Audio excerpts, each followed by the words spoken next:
The A340-500 and the A340-600 were an attempt to reinvigorate sales of the A340 family. They featured a redesigned wing, new Rolls-Royce Trent 500 engines, and a larger fuel capacity. The 500 was stretched by 14 feet over the A340-300 and could seat 293 in 3 classes. The 600 was stretched 39 feet 4 inches and could seat 326. The A340-600 was the longest passenger liner in the world when it entered service with Virgin Atlantic in August 2002.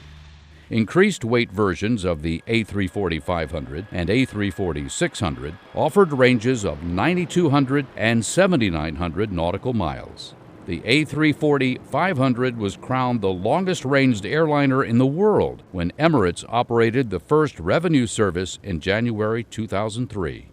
Despite huge technological advancements, sales never reached expectations, and only 34 A340-500s and 97 A340-600